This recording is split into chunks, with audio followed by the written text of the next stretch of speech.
everybody, it's the Gnome, and welcome to your Funko Pop update for April 2021. And I really hope that you are excited for today's episode because this is another landmark. We are marking 80 episodes of the Funko Pop update over here on my channel, even though if you take a look at the playlist for this entirety of my Funko Pop journey, you will see a couple of extra videos there, but that's only because of the fact that I did have a anniversary special with a couple of my fellow YouTubers where we discussed our love for Funko Pops, our love for collecting in general, as well as going over the Making Fun the Story of Funko documentary, which is definitely one of the best documentaries I've ever seen.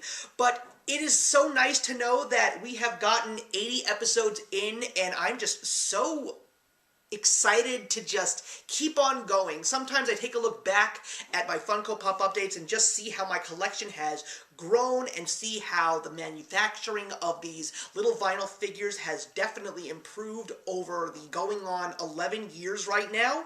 But I'm excited because of the fact that we're going to be seeing a lot of great news, and my collection is going to be growing substantially in the next coming months, so there's going to be a lot of really cool things to showcase over the next couple of months. So in the meantime, before we get into the news, let's take a look at how my collection has been going. So today is a real treat for you guys. Not only are we going to be taking a look at two of the most iconic cartoon characters in history, but they were so iconic that they became the mascots for a post-serial series. And that, of course, is Fred Flintstone and Barney Rubble, the classic Hanna-Barbera duo from the famous cartoon sitcom The Flintstones, and also commemorating the 50th anniversary of Fruity and Cocoa Pebbles. So, a little fun fact about me, just in case you are new to my channel, I have actually never had a Flintstones pop in my collection. When it comes to Hanna-Barbera, I'm a big fan of the company, but more so, my favorite characters from their library is, of course, the Jetsons. Not to say that I am not a fan of the Flintstones, but I am a much bigger Jetsons fan than Flintstones fan, and I didn't have any Flintstones pops in my collection, but I did have the entire series of the Jetsons. But when I found out that they were going to be making a new Fred and Barney, and that they were actually going to be part of the Add Icons collection of Funko, and that they were going to be showcasing Fruity Pebbles and Cocoa Pebbles, I love those cereals. And I love the Add Icons, too. So we're going to go into a little bit more depth, because I gotta tell you guys, these pops up close are great. First of all, the one thing that I want to say that I absolutely love about Funko is they always try to get those little details in there. And if you take a look at Fred and Barney side by side, Fred is taller than Barney, and rightfully so. I love the fact that they really wanted to make sure that the height proportions were very much like the show themselves, and that I think is great. But now let's get a look at the pops. So, the details are wonderful. First of all, the old Fred Flintstone and Barney, they have been made a long time ago when Funko was pretty much still in their humble beginnings when it came to Pops, and this time they've really given us more, especially because they have given Fred and Barney mouths. I love the fact that they did, because that's really what brings new life into these classic characters. Also, the details on Fred's shirt with the black spots and the blue tie, great. Love that he's got his hand on his shoulder. Also, the hands and the feet, classic Hanna-Barbera, absolutely wonderful. And if you turn them all around, you know, you got those little pointy ears, and of course you've got his hair exactly the way it's supposed to be. And the same goes for Barney. You know, you've got his classic brown shirt, same thing with the hands and the toes, all the way around with his blonde hair and his little ears, and of course he's got a bigger nose than Fred as far as a skinnier and wider, whereas Fred's is a little bit more short but big and stubby, so they really capture those great mannerisms. And of course the other things that I really want to showcase is the eyebrows, the bags under both of their eyes, just like they have in the Hanna-Barbera cartoon, and of course Barney's mouth as well. And the best part is when you take a look at them side by side, they don't look like two copies of each other. They really look like Fred and Barney, which is fantastic. But of course, the thing that I really want to showcase on these two pops is the two bowls of cereal. Obviously, we got Fred holding Fruity Pebbles, and we've got Barney holding Cocoa Pebbles. And I love that they have those stone bowls with those stone spoons, and you can see little squiggles on the spoons, which is great. And these are just two of my favorite pops in my collection, especially when it comes to the ad icons, just because they've given me all those great details. They did the same thing with the Jetsons pops. So much detail. And the boxes are great too, because you've got the Flintstones and the cereal, and of course on the back of the box, you've also got the commemoration of the 50th anniversary of these two classic cereals. But there is something that I also want to say, because I want to give a shout out to the company I bought these pops from. If you haven't pre-ordered or ordered any pops from the company Entertainment Earth, you really should. And this is one of the reasons as to why. Barney actually came to my house first, and he did not come in a good box. As you can see, there's a dent over here, there's a tear over here. I actually had to tape it up with Scotch tape just to make it flat, and also a big dent over here. So this box really came in horrible, horrible condition. But one of the few things that I had not known was that when you order pops from Entertainment Earth, they come with a mint condition guarantee. And their customer service, which I had dealt with numerous times, has been some of the best and most kindest people that I've ever actually worked with. So I figured, you know, why not reach out to them and tell them that one of my pops came in a badly conditioned box. And without hesitation, the person who I spoke to said that we will send a replacement box to you. They will reach out to Funko directly, and they will send you a brand new box at no additional cost. They won't replace the plastic casing. That's unfortunately something that they cannot do. So if you have some tears in your plastic casing inside the box, unfortunately you are at a loss. But quite frankly, the pops are still in great condition, both of them, and just to know that you can actually get a replacement box from this company for free is such a wonderful thing to know. So yeah, if you do not order from them yet, I would highly recommend that you definitely get all of your Funko Pop needs from them outside of the other retailers when it comes to the exclusives. Entertainment Earth also has exclusives themselves, but their customer service, their mint condition guarantee, the way that they package their pops, they come in bubble wrap, really good service, and I cannot recommend them enough. And that's all for the collection today. Let's move on to the news. As always, we begin every Funko news update regarding the Funko Shop, and there were definitely some really cute things offered, especially for St. Patrick's Day. We got a Lucky Mickey with Mickey in leprechaun gear holding a 4-leaf clover. We also have Nerd Deadpool, which is based around the 30th anniversary of Deadpool. They got all of these funny Deadpool Funko Pops coming out over the next couple of months. And we also got one of the line friends, a flocked brown, which is absolutely adorable, and line is something that some of us in this side of the globe actually know because we're Tsum Tsum players, and some of us even actually use the service, but I don't know if many people in the United States know much about the actual characters that Line has. I mean, I know there is a Line store near Times Square where all these little characters are featured, but I don't really know too much about them, but it is nice to actually see Funko Pops of them. Target Con was also announced, and we got a lot of different cool things, including Colonel Mustard from Clue, which I thought was going to actually come at some point in time. I had a feeling he was going to be an exclusive as well, but we got everything from a new t-shirt to a jumbo-sized silver metallic Pikachu to a flocked Tails, and of course a new Bullseye, which you obviously have to have when it comes to Target, so these are already out there. If you got one of these, that's great. If you got more of them, that's even better. We also got some brand new box reveals. We got the newest edition of Marvel's Collector Core, which is Lucha Libre. We got a couple of stickers, including some metallic and alternate versions of some of these characters, as well as a supply drop from AMC The Walking Dead featuring a gold metallic Rick Grimes. Also, the Pop Pins are definitely making a statement. We got a couple of brand new sets from this past month, including some Disney ones, which feature Hercules and a Goofy movie. Clearly we see Powerline there, as well as Friends, He-Man, and Naruto. Also, we got some new Ghostbusters gear from Loungefly, as well as some new pins, including a really awesome backpack and a 2-sided coin purse. We also got a couple of additional exclusives, 2 from Hot Topic and 1 from Barnes & Noble, which is a glow-in-the-dark Edgar Allan Poe.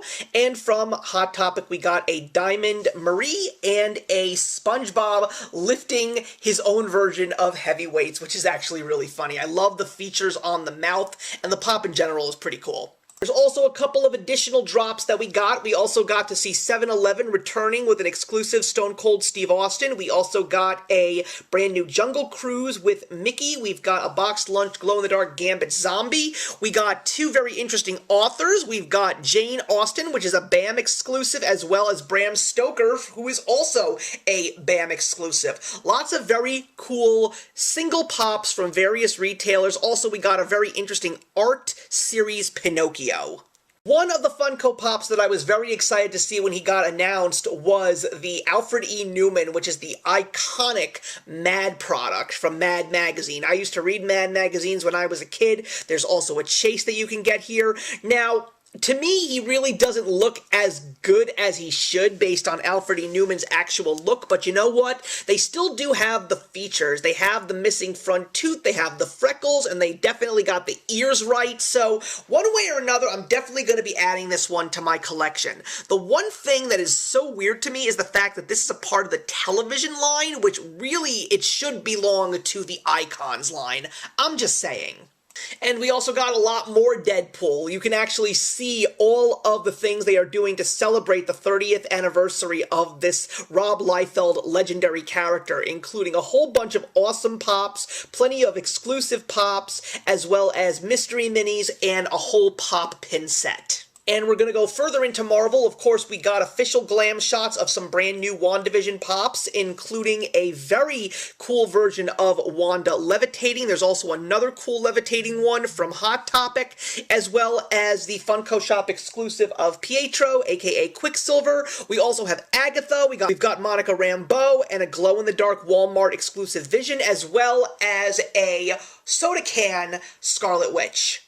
More Avengers stuff as well with the Mecca strike, which is so weird to me. This is just as weird as the Lucha Libre, what can I tell you? But it's basically them taking on an anime feel. You can get the Commons line, you can also get a couple of exclusives. There's going to be an exclusive from the Funko Shop, which is Hulk, as well as a jumbo-sized Captain America, a t-shirt, and a Walmart exclusive of Venom.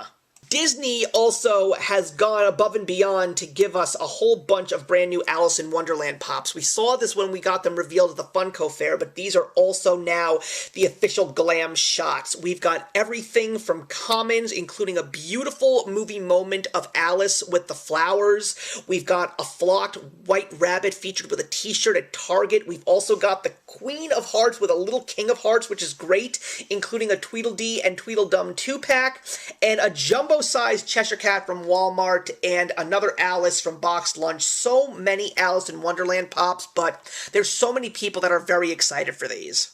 We also got a couple of very interesting new movie lines, and as you can see, there's also a space here that's actually missing because I was trying to just get, duos and small lines, but we've got Cool Runnings, Fast and the Furious 9, White Man Can't Jump, which is a double pack at Target, a brand new set of Dirty Dancing, a set that is definitely more vibrant with dance poses, and of course, we've even got the classic Brendan Fraser fan favorite Mummy movie.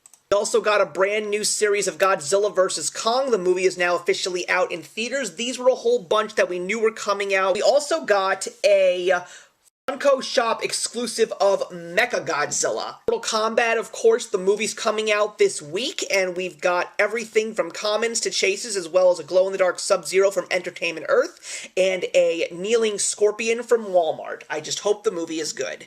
Also got a bunch of new Star Wars pops, including a brand new GameStop box, which features characters from the video games. We also have two Amazon exclusives of Obi-Wan Kenobi and Qui-Gon Jinn. I actually think it is nice to actually see a new Qui-Gon Jinn pop. It definitely is great. And there's going to be a new collection called Star Wars Bounty Hunters. The first one in the set is going to be Boba Fett, and you can actually connect all of the other bounty hunters together and make one piece. It's going to be a set of 7. Music also gave us a bunch of new things to enjoy, including the Highway to Hell of the album collection. We've also got Fall Out Boy, Britney Spears, and the pop set that I was so surprised we were actually going to get. I think this is going to be one of the hottest pops of the year, and that, of course, is Kid and Play. Pokemon, of course, celebrating 25 years. We've got a silver metallic Bulbasaur, Psyduck, Meowth, and Angry Pikachu. And Morty, of course, is getting a brand new expansion. Still waiting on that Butterbot, but at this point in time, I don't think it's coming. I'm not going to be surprised if we're going to see a series of Season 5 Rick and Morty's before the end of the year. Of course, the big popular line, Netflix, The Queen's Gambit. Of course, you've probably seen a lot of these in my Funko Pop updates from earlier this year, but that's just because it was from the Funko Fair. But these are now the official glam shots with pre-orders. Happy Days, of course, we got this a couple of weeks ago, though the one thing that still really surprises me is the choices that they made to actually give us the first Happy Days line. I mean, I really don't know why they went with Joni and Chachi. I really do not. I mean, Richie and Fonzie, and even Arnold I understand, but you really should have had Ralph, and you should have had Potsy, and you should have at least had Mr. and Mrs. Cunningham. So, the problem is, this line is probably not going to do so well, which means we probably will not get another expansion. Getting some classic Star Trek again. We haven't seen Star Trek Pops from quite some time, but we're seeing a very interesting grouping, including some from the alternate world. We've even got a Funko Shop exclusive of Spock holding a cat. We've got Khan, Captain Kirk sitting in his chair, and at Target, a Gorn. But the one line that I had been dying for, I got a little scared when they didn't announce them at the Funko Fair, but the Seinfeld line is now officially coming. I went crazy and pre-ordered all the ones that I wanted, and let me tell you, they are not disappointing. They are really going all out with the merchandise. We've got the common set, which includes Jerry Seinfeld holding a microphone. We've got Elaine, we've got George, and we've got Kramer. I am actually going to be picking up 3 of these 4. I am not going to be getting this version of Elaine because, as you can see, there is a lot more stuff that they are offering from Seinfeld. There's another series of commons, including Elaine with the urban sombrero, which is the one that I am getting. I'm also going to be getting the Newman as Soup Nazi and Jerry with the puffy shirt, but I'm not getting those two. But look at all these other great things. We're going to get a card game. We're going to get a new series of little figures that if you put them together, you make Jerry's apartment on the show. There's Walmart exclusives of the Soup Nazi and Jerry holding a Pez dispenser. There's Target exclusives, including a gigantic scene of the Kramer with a Kramer Pop in the exact same pose. Amazon is featuring Kramer in his underwear, including a t-shirt of the Kramer. There's going to be handbags, there's going to be hats, there's going to be pins, there's going to be backpacks, more t-shirts. This is just something that I think Funko fans have been waiting for because Seinfeld has one of the most loyal and largest fandoms in all of entertainment. It has been a long time coming, but I am just so grateful that Seinfeld Pops are finally here, and I'm not going to be surprised if there's going to be more waves because there are so many more characters that they can turn into Pops, so many more merchandise ideas that they can definitely think about, and if they give me characters that I want to buy, like Frank Costanza, Uncle Leo, you know I am going to be getting my hands on those as well. Thank you very much for tuning in today, everybody. Please leave a comment in the box below. You know how much I love to talk about Funko Pops with you. Let me know what Funko Pop lines you are excited for because they definitely are giving us some great new lines and some line extensions, as well as our countdown for San Diego Comic-Con and New York City Comic-Con Funko exclusives has officially begun. Obviously, they will be going through Virtucon, but either way, they are coming. So in the meantime, everybody, I will see you in the next one. If you enjoyed the video you just watched, feel free to leave a comment. Also, feel free to subscribe if you want to be up to date with our latest videos. Thank you so much for joining us today, and we'll see you in the next one. Actions speak louder than words.